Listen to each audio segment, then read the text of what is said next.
ironic that your party, of all parties, would be talking about that when you oppose systematically every measure we put in place to fight climate. Oh, yeah. Hey gang, what's up? Aaron right here, Canadian Looney. How y'all doing? So we've got Michelle Ferreri, former MP from Peterborough. My goodness, what a loss for the Conservatives in that riding. Anyhow, Michelle is going to give us an update on the wildfires from last summer and former Minister of the Environment, Steven Guilbeault. He's Minister of Heritage currently, but we'll hear next week about the new cabinet announcements. We'll see about that. Anyways, Steven Guilbeault has a lot to hide. Michelle Ferreri is exposing him. Let's take a look at this wildfire. Michelle Ferreri discussing wildfires. Hey, that's something everyone can enjoy. All right, gang, as promised, here's hey everyone, Michelle Ferreri. Michelle Ferreri here. Listen, nothing changes if nothing changes, right? I mean, this article coming out today. So Parks Canada left 577,431 acres of dead pine as known fire hazard at Jasper National Park prior to wildfire. The agency did not undertake any controlled burns for a year before disaster and then blamed climate change. This is the article coming out of here. And for those of you who don't know Jasper, one of the most beautiful places in Canada, burned, completely burned down. And Steven Guilbeault, the Liberal minister at the time, took zero responsibility. My former colleague Gerald Soroka had testimony in committee about this fire, and they admitted that they turned away firefighters to come and put this fire out. They knew what was happening. All these experts told them if you don't have controlled burns, you are going to have out of control wildfires. We are coming into another season here where wildfires could take even more communities because the Liberals have pushed this insane climate change agenda on people instead of pragmatic, practical solutions to help our environment, to help our communities, to help jobs. But the real issue here is that there is no accountability. Zero, none, zilch. Zilch. It's business. Nada, nothing, not a penny, not a scrum, not a, oh my God, what a mess. As usual. And if somebody doesn't get fired, if somebody doesn't take accountability for this, nothing changes. That meeting that Mark Carney had with Donald Trump, I will throw a compliment where needed. You know what? Quite frankly, I don't think Mark Carney could have done much different in that room, if I'm going to be honest. It's a wolf's den. There's a gajillion cameras. You're in his house. We saw what he did to Zelensky. What else do you do when you're dealing with somebody like Donald Trump? I get that. But you know what, Mark Carney? Number one, he should have done that meeting the second he was appointed prime minister. Number two, he has nothing to negotiate with.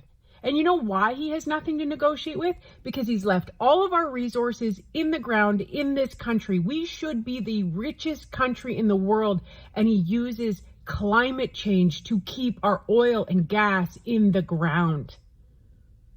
You want to talk about where Canada should be and the cards that we should be able to play? You want to go and negotiate with Donald Trump? You best have your ducks in a row, sir, because you can't negotiate with anyone if you have nothing to negotiate with. And I am telling you, the number one issue in this next year of whatever is going to happen, 2 years, 3 years, is what Mark Carney will do with our resources. He can't even say oil and gas. He can't even say it. Find me where this man says it. And then he blames climate change while one of the most beautiful communities in our country burns to the ground and doesn't fire the minister responsible for this. That is what you're dealing with. And I'm telling you, you have to keep calling it out. There is amazing opportunity in this country, and people have no concept of the opportunity that oil and gas and LNG, liquefied natural gas, will bring to our country, to our First Nation. Go see what Haisla First Nation was able to accomplish with LNG. But no. Oh, All right, yeah. guys, we're going to swing into that committee meeting investigation that she's discussing here. Stephen Guilbeault does not look like he's able to answer or willing to answer any of these questions. Conservatives are asking the right questions. Stephen Guilbeault is an issue and a hypocrite. Let's take a look at that. Hey, that's something everyone can enjoy. Thank you, Minister, for coming here. And I think the only thing I can agree with you on here is that there were brave and heroic firefighters that were fighting on the front lines. And once this fire started, I don't believe there was anything they could have done to have stopped it because of just the intensity of this fire. But you've come in here, Minister, with quite a lot of bravado. You've talked about the great job that your government's done, that Jasper is the most prepared town for a fire, and yet 1/3 of the town was allowed to burn down. Nearly $1 billion worth of damage. 2,000 people are homeless. Do you have any humility, Minister? Is there any admission that your government could have done more to prevent this fire from destroying 1/3 of the town? What could you have done, Minister? It's quite ironic that your party, of all parties, would be talking about that when you oppose systematically every measure we put in place to fight climate change, or even to adapt. Okay, just a second. Mr. Lloyd. We're not in question period here. You oppose can we everything. just stop a second? Yes. Stop a second. Just pause for a second. Let's just calm down and have a meaningful exchange. So, where were we at? Were we at your answer or your question? I'm sorry. I was talking to Mr. Morris. I'm here to listen to the Minister right now. Okay, go ahead. Yeah. I find it incredibly ironic that your party, of all the parties in the House of Commons, would be asking these questions when you oppose both measures to fight climate change and measures to adapt to climate change. Climate change is a reality. You may dispute your this. Measures your party may not to protect the town of recognize Jasper. this, but it's real, and we won't prevent. And you are not showing any humility. You're not giving Canadians any solace. This is not about humility and fires. modesty, and we're not going to get into. I'd like to move on to my next question. Yeah, please do. Yeah, thank you. Thank you. Minister, in 2017 and in 2018, in multiple letters sent to your predecessor, Catherine McKenna, Minister at the time, Ken Hodges and Emil Began, who are forestry scientists, warned your government that Parks Canada was not capable of preventing this fire, that the actions that they had taken to date were not capable of preventing these forest fires. They said it was a matter of when, not if. Why did Parks Canada fail to take the actions necessary to prevent this devastating wildfire? I respectfully disagree with the characterization of your question. Andrew, I'm wondering if you want to talk about, I've spoken about some of the things that Parks has done. Maybe you want to add a few things?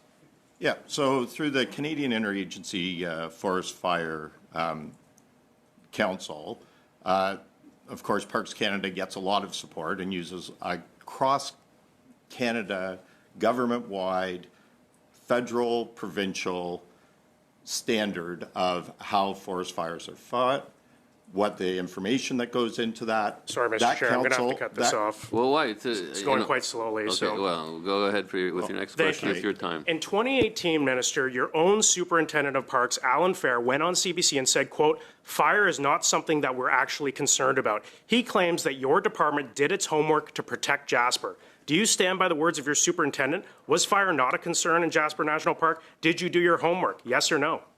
Since that interview, $86 million wasn't. $6 million. $86 million. For Jasper National Park? Yes.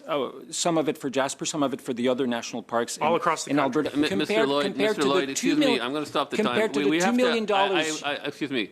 I like robust debate myself personally, and I have no problem with that. But please let the minister answer the question, so that we can find out the truth or an approximation of it. Go ahead. So since that interview was done, $86 million was invested, compared to $2 million when you were in power. $2 million, 86 million. That's false, Minister. But I will go on. In 2020, your government announced $6.9 million over 3 years for Jasper National Park. The Alberta Forest Products Association, in an open letter in 2017, said it would take $85 million to protect the park. And yet your government only invested $6.9 million over 3 years. The proof is in the pudding. A third of the town of Jasper burned down, and you're here to this committee bragging about a $6 million investment? It's not nearly enough, Minister. En fait, vous faites erreur, c'est 6.9. You are wrong. It was $6.9 million for pine beetle infestation, but it was $79 million total. So it's wrong to say it was just $6 million. We added $79 million after that. Why was thousands of hectares of dead pine beetle infested trees allowed to be in close proximity to the town of Jasper? Thousands of hectares. Your government says that you've removed 1,700 hectares since 2014. Well, in a 2022 report, your own department said that they only removed 1.6 hectares of white bark pine. Like, there are thousands of hectares of dead pine beetle trees in the vicinity of Jasper. Why were these allowed to stay there when they represented a serious threat to the town? All these experts knew it. Why didn't you remove them? So through the 1,700 hectares that were removed, so, you know, about 17 square kilometers, which is about 8 times the size of the town of Jasper, just to put it in perspective for In people. a million square hectare park. Correct, but with a lot of that park not being the town. We can all agree to that, I'm Yes. sure. So within that, you had a large buffer zone and a buffer zone. And on top of that, and, you know, Landon is the vegetation and fire specialist out of Banff. How much time On do I have top left of, here? on top of that, we have a whole series of ramp types of, you know, there's a large, and I don't want to just call it a sprinkler system, but a high-powered sprinkler system that protects the town, that goes up, you know, 12 meters in height, that protects a large area of the town. I'm sorry, I'm going to have to All cut of it off those here. types We're way of- over time. We're way Okay. over time. But anyway, it's very complex, I know. Thank you for your professionalism, Mr. Chair. Mr. Longfield. Well, thank you for being here, Minister. And I have to say that when we heard about what was happening in Jasper, those of us in Alberta were heartbroken. I know for myself, I couldn't sleep that night. I actually texted my colleague who was the MP of that area that night. For many of us, Jasper holds an incredibly special place in our hearts. I was married in Jasper. In fact, I was in Jasper in May celebrating my 23rd wedding anniversary in one of the cabins that has now burned down. I think for so many of us, we taught our kids how to ski there. We learned how to camp there. We hike, we canoe, we cherish those Rocky Mountains probably more than anywhere else in our province. And so, for me, I'm glad that I get to be here and ask you some questions. And I would say that for Albertans, while this was happening, while this tragedy was unfolding, while we were watching and so worried about what was happening with our beloved Rocky Mountains and with the people who live there and work there, there was a lot of confusion about who was in charge, what was happening. There was a lot of blame going around. You know, Danielle Smith and the UCP were very clearly blaming the federal government. There was blame going both ways. And for Albertans, we didn't really have a clear view on what was happening, why it was happening the way that it was, and if everything had been done properly. You know, I'm aware that Premier Danielle Smith has cut the wildfire management budget by $30 million. I am aware that the NDP, that my colleague Richard Cannings has been asking for some time to have a national wildfire force.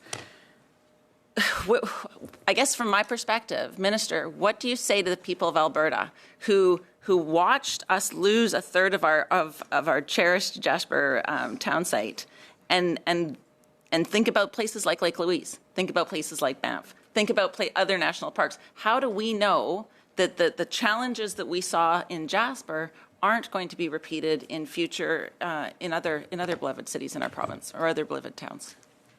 So, I mean, I was talking to the mayor of Jasper. I've been talking to him on a regular basis, but I was talking to him the day before.